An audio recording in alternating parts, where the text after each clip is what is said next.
What should be the compensatory coded response to the judicial court decisions to murder committed by suspected racist soldiers and or suspected white supremacists such as Dalen Roof or George Zimmerman? Oh, what should be the codified response to a person that murders somebody? Yes, that's what he's saying here. That's the question. What should be the compensatory coded response to the judicial court decisions to murder committed by suspected racist soldiers and or suspected white supremacists such as Dalen Roof and George Zimmerman, etc.? According to what I've written, the suggestion that I've made in the code book is that any person, anywhere on the planet at any time, who willfully and deliberately, and the last term, unjustly, in other words, you willfully and deliberately, meaning it's something that you intended to do, not an accident, something that you willfully and deliberately intended to do, and that is you culminated that intention by killing someone, taking someone out of this world, taking that person out of this world, causing that person to cease to breathe, to cease to function, willfully, deliberately, and unjustly. You didn't do it in self-defense.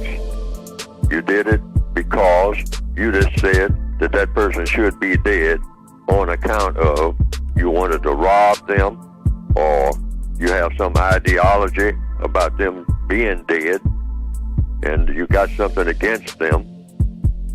I mean, and you just decided that person should be dead. They call it murder. Okay? So willfully, deliberately, and unjustly, you kill a person. I'm being kind of laborious with this because I want to make this point. Anybody, anywhere who does that, universally, it should be the same thing. The reaction should be the same all over the world. No exceptions. All the time. That applies to everybody. So that everybody will be on the same page. Everybody will understand it. Nobody will get blindsided. Nobody will say that I didn't think that was going to happen to me. I didn't know what the penalty was. No. We should have a uniform world law that says when you do something like that, willfully, deliberately, and unjustly kill someone, you should be put into greater solitary confinement. That's what I call it. Meaning you're put in a place where you are absolutely alone and you're given the weapon or something similar to it that you use to murder that person. You're given that. That's your friend. That's your companion. That's your business association. And it should be, if the conditions allow, soundproof. So you only hear the sound of your own voice.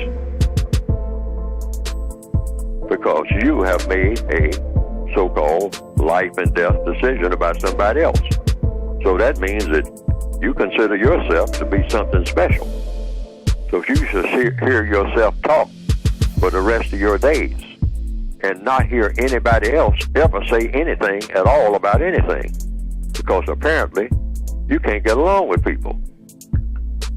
You're not in agreement with people. So you can at least agree with yourself. Enjoy. You and your companion that's in there with you, if it's a gun, like a 9mm pistol, which is one of the favorites now for murdering people.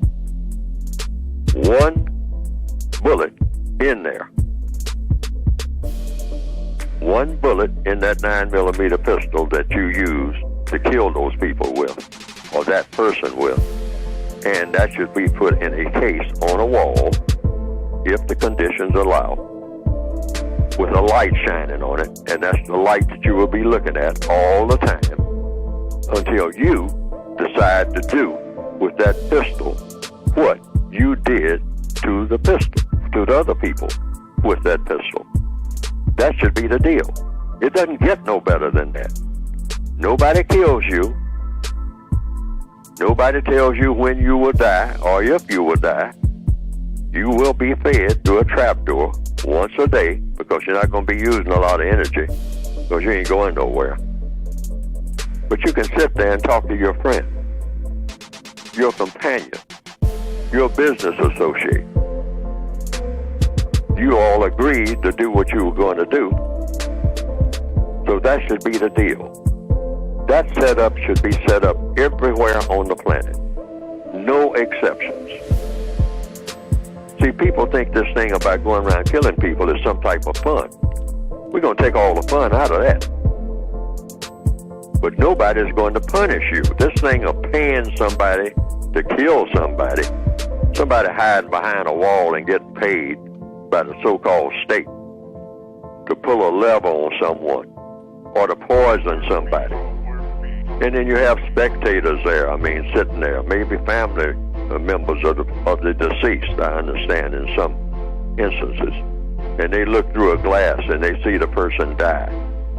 What is that? This is no circus. This is serious business. Should be handled as such. So getting back to the central point, this is the law of compensation. You get what you put out. And you get it not by somebody else's hand, not by some hired gun.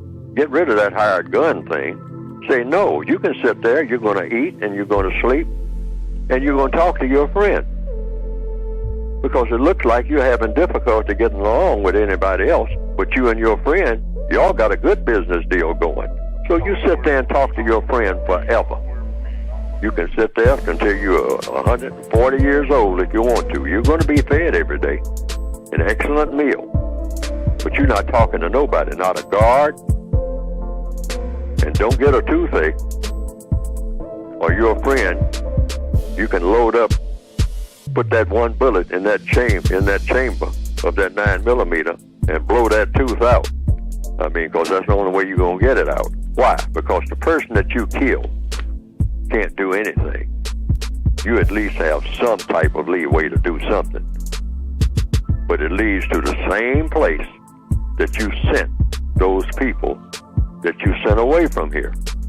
You got to apologize. You don't apologize to the relatives of the people that you killed.